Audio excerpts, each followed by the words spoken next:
Bom dia, pessoal do nono ano. Vamos começar mais uma aula de ciências, tá certo? Espero que vocês estejam todos bem, com muita saúde, que é o mais importante, não é isso? Bom, pessoal, nós tivemos uma semana de avaliação. Espero que vocês tenham tirado notas boas nas avaliações, tá certo? Tivemos uma semana de estudo para os professores, que foi de descanso para vocês.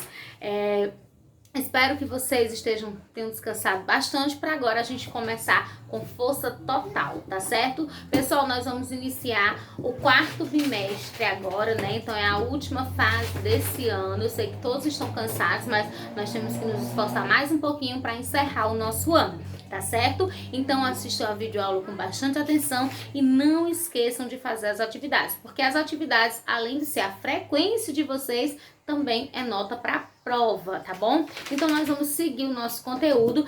Vocês lembram que a gente estava vendo funções químicas? São 4 funções químicas: ácidos, bases, sais e óxidos. A gente viu que os ácidos são aqueles que têm no começo do composto H+, as bases têm no final do composto o H-, e os sais nem tem o H no começo nem o H no final. E hoje nós vamos ver a última função química, que são os óxidos, tá certo? Ó, pessoal, os óxidos, eles são compostos binários. Essa palavra binário significa que tem 2 elementos, isso é muito importante, formados por oxigênio e outro elemento químico. Com esse outro elemento químico pode ser qualquer um da tabela periódica menos o flúor, tá certo? Então, isso é muito importante para os óxidos. Então, por exemplo, ó, esse aqui é um óxido SO3.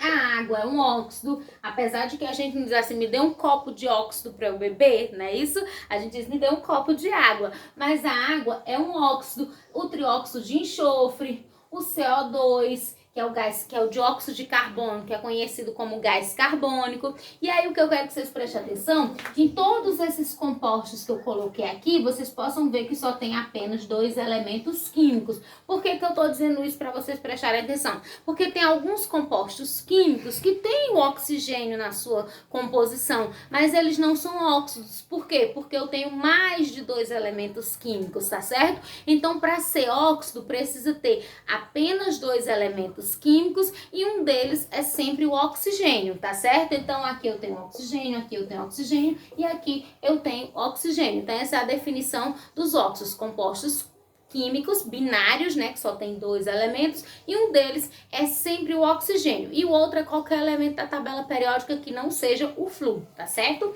Os óxidos podem ser iônicos ou moleculares. Eles são iônicos quando outro elemento químico, que não é o oxigênio, é um metal. E eles são moleculares quando outro elemento químico é um não metal. De acordo com o caráter dele, como eles reagem na água, eles podem ser classificados em óxidos ácidos, são aqueles que quando reagem na água liberam o cátio H+. Os óxidos básicos são aqueles que quando reagem com água liberam o ânion OH-. E os óxidos neutros são aqueles que não reagem com água, nem com ácido, nem com base. Os óxidos, como eu já disse, eles são muito comuns no dia a dia. Como a gente viu aqui, ó, a água é um óxido que a gente faz parte da nossa vida, né, que a gente às vezes nem lembra. O dióxido de carbono, que é usado pelas plantas para fazer a fotossíntese, e esse SO3, que é o trióxido de enxofre, que infelizmente ele é presente na nossa vida, mas de forma negativa, porque ele está presente na atmosfera. Quando ele reage com a água, produz o ácido sulfúrico, produzindo o que a gente chama de chuva ácida, que é uma chuva que quando cai, corrói as estátuas, corrói o solo, então que é muito prejudicial para a natureza, tá certo? Agora nós vamos mudar de assunto e vamos falar dos indicadores ácido-base. Os indicadores ácido-base, o que são isso? São substâncias que mudam de cor na presença do ácido ou da base. Como o nome diz, indicadores, ou seja, eles servem para indicar, para a gente saber se uma substância é ácida ou básica. Esses indicadores de ácido-base, eles podem ser substâncias naturais, como por exemplo o repolho roxo, que o repolho roxo ele tem uma substância chamada citocianinas que mudam de cor na presença do ácido, da base e da substância neutra. Ou eles podem ser obtidos em laboratórios, como é o caso do papel de tornasol, da fenolftaleína, certo? E essas substâncias elas mudam de cor na presença do ácido ou da base. Ó, por exemplo, o papel de tornasol em contato com ácido ele fica vermelho, em contato com a base ele fica azul. A fenolftaleína, ela é incolor, e se você colocar um meio ácido, ela muda de cor, ficando rosa. E se você colocar um meio básico, ela aumenta ficando vermelha, certo? Então a fenolftaleína ela muda de cor. Então por isso que o nome dessa substância é indicadores ácido-básico, porque eles vão indicar se a substância é ácida, básica ou neutra. Isso acontece através do pH. E o que é pH? É o potencial hidrogeniônico, que é a capacidade que uma substância tem de liberar íons H+. Então, quanto mais íons H+ ela libera, maior o pH dela e mais ácida ela é, tá certo? E a partir disso é criada uma escala que a gente chama de escala de pH. Essa escala ela vai de 0 até 14, tá certo? E aí eu tenho o seguinte, aqui no meio eu tenho 7, que é neutra. Então, uma substância que tem pH igual a 7, ela é uma substância neutra, nem é ácida, nem é básica.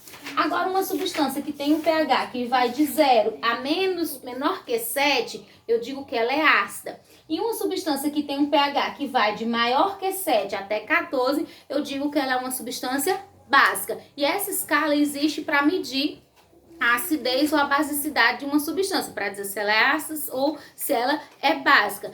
Em laboratórios também existe um objetozinho chamado pH-gâmetro, que é um negocinho que eles colocam dentro dele, um líquido, você coloca o líquido, por exemplo, a água ou o suco de limão, e aí vai aparecer lá na frente, tem um mostruáriozinho que aparece pH de 1, de 2. Então, se uma substância é colocada nesse aparelho e aparece um pH de 2, por exemplo, eu vou dizer que essa substância é ácida, ó, porque tá aqui, de 0 até 7. Se aparece 7, eu digo que ela é neutra. Agora, se aparece 8 ou 9, eu digo que é básica porque tá aqui, tá certo? Então, pessoal, por hoje era só. A gente encerra aqui a nossa aula, tá bom? Então, assista o vídeo com bastante atenção. Vou postar a atividade. Vocês já sabem, devem copiar as perguntas, resolver e mandar a foto para mim da atividade resolvida no nosso grupo de ciências ou no meu PV, tá certo? E o prazo máximo é até a próxima quarta-feira, tá certo? Não deixem de fazer as atividades porque elas são frequência e nota para avaliação. E qualquer dúvida que surgir na hora de fazer a atividade, é só chamar, porque eu estou disponível de 7 até as 5 horas para tirar qualquer dúvida, tá certo? Tchau e um abraço!